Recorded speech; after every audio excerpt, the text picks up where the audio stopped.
आज हम पढ़ेंगे न्यूरल ट्यूब डिफेक्ट्स के बारे में। तो अगर बात की जाए कि न्यूरल ट्यूब किसे कहते हैं, तो उसे समझने के लिए हम अपने सामने एक डायग्राम ले आए हैं और इसमें हम देख रहे हैं कि जब एम्ब्रियो जो है वो डेवलप करता है और डेवलप करके उसने एक कंप्लीट ऑर्गेनिज्म बनाना है, तो उसके अंदर ये जो हमें लाइट ग्रीन से कलर में नज़र आ रहा है, जिसको अगर हम थोड़ा सा डार्क कलर से करें, जैसे कि यहाँ पर हम देख रहे हैं ये जो हमें ग्रीन कलर में नज़र आ रही है यहाँ तक, इसे कहा जाता है न्यूरल ट्यूब। और ये जो पर्पल आपको नज़र आ रहे हैं इसे कहा जाता है न्यूरल प्लेट। तो बहुत सारे डिफेक्ट्स हम देखते हैं कि जो स्पाइनल कॉर्ड के होते हैं वो किस वजह से होते हैं। वो इस वजह से होते हैं कि जब न्यूरल ट्यूब बन रही होती है तो उससे पहले एक न्यूरल फोल्ड बनता है। अगर उसका क्लोजर यानी कि वो सही तरह से अगर बंद ना हो तो उसकी वजह से स्पाइनल कॉर्ड में डिफेक्ट आ सकता है। और ये ज़्यादातर कब आता है? ये आता है जब डेवलपमेंट का थर्ड या फोर्थ वीक होता है, यानी कि हम कहते हैं कि जो प्रेगनेंसी है, जब यूट्रस में जो एम्ब्रियो है वो इम्प्लांट हो गया है, उसके बाद हम देखते हैं कि जो थर्ड या फोर्थ वीक है उसमें आके अगर न्यूरल फोल्ड सही तरह से बंद ना हो तो न्यूरल ट्यूब के डिफेक्ट्स हो सकते हैं। अब न्यूरल ट्यूब के जो डिफेक्ट्स हैं वो किस तरह के हो सकते हैं, उसमें हम देखते हैं कि एक डिफेक्ट जिसे कि स्पाइना बाइफिडा कहा जाता है। और स्पाइना बाइफिडा जो है वो कब होता है? जब बेबी का जो स्पाइन और स्पाइनल कॉर्ड, जैसे कि यहाँ पर हम देख रहे हैं अपने सामने डायग्राम में भी, कि वो प्रॉपर उसकी डेवलपमेंट ना हो। जैसे कि यहाँ पर हम देख रहे हैं कि ये जो है, ये येलो कलर का कॉर्ड जो हमें नज़र आ रहा है रस्सी की तरह का, ये हम देख रहे हैं ये है स्पाइनल कॉर्ड। उसके बाहर क्या प्रेजेंट है? ड्यूरामेटर। ड्यूरामेटर एक लेयर होती है जिसे कि हम कहते हैं कि हमारे ब्रेन के बाहर भी खास लेयर्स मौजूद होती हैं जिन्हें मेनिंजेस कहा जाता है। तो ये भी क्या है? ये भी उसके में से एक लेयर है जिसे कि ड्यूरामेटर कहा जाता है। इसके बाद हम देख रहे हैं कि ये वाला जो रीजन यहाँ पर क्या प्रेजेंट है, यहाँ पर स्पाइनल फ्लूइड प्रेजेंट है।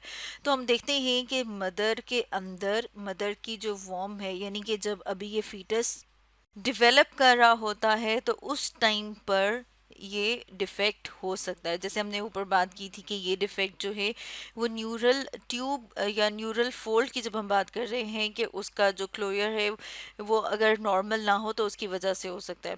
और इसमें हम देख रहे हैं कि है क्या, कि जो स्पाइन है उसमें हमें गैप नज़र आ रहा है। जैसे यहाँ पर हम देख रहे हैं ना कि यहाँ पर हमें जो स्पाइनल कॉर्ड होती है, हमारी जो रीढ़ की हड्डी है, वो हमें मुकम्मल नज़र नहीं आ रही, बल्कि यहाँ पर हमें गैप नज़र आ रहा है। तो इसे जो है वो स्पाइना बाइफिडा या ओपन डिफेक्ट कहा जाता है। अब अगर हम एक और न्यूरल ट्यूब डिफेक्ट के बारे में बात करें, तो जैसे कि यहाँ पर हम देख रहे हैं स्पाइना बाइफिडा ओकल्टा, यानी कि स्पाइना बिफिडा ओकल्टा।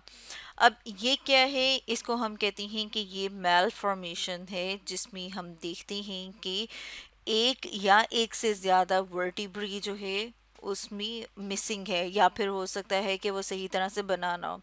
जैसे कि अगर हम अपने सामने इसी डायग्राम को देखें तो यहाँ पर हम देख रहे हैं स्पाइन, और यहाँ पर क्या होना चाहिए था? यहाँ पर भी इसी तरह से एक और वर्टिब्री होना चाहिए था, लेकिन यहाँ पर गैप है। जैसे यहाँ पर हमने लिखा भी है कि gap in the bones of the spine.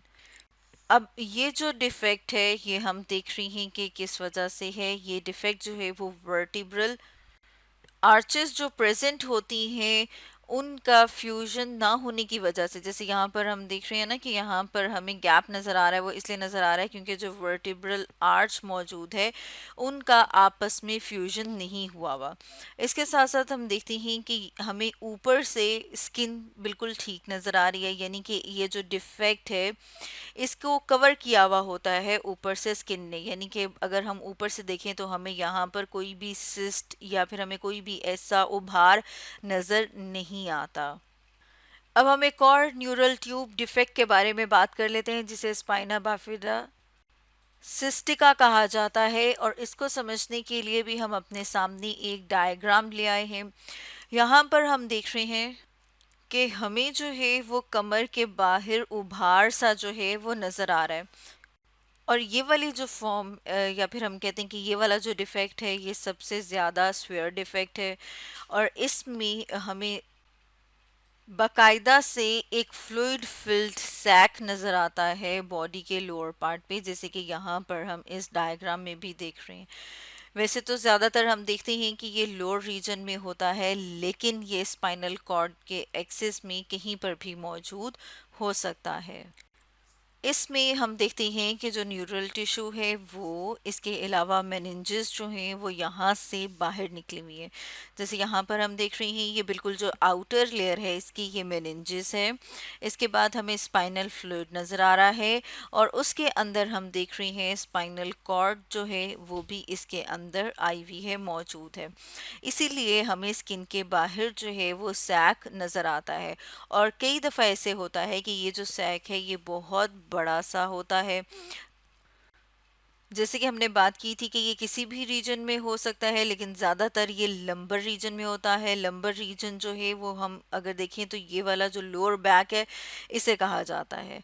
इसके साथ साथ हम देखते हैं कि ये जो सैक है इसके ऊपर क्या मौजूद होती है, इसके ऊपर स्किन मौजूद होती है। तो स्टूडेंट्स, आज हमने डिस्कस किया न्यूरल ट्यूब डिफेक्ट्स के बारे में।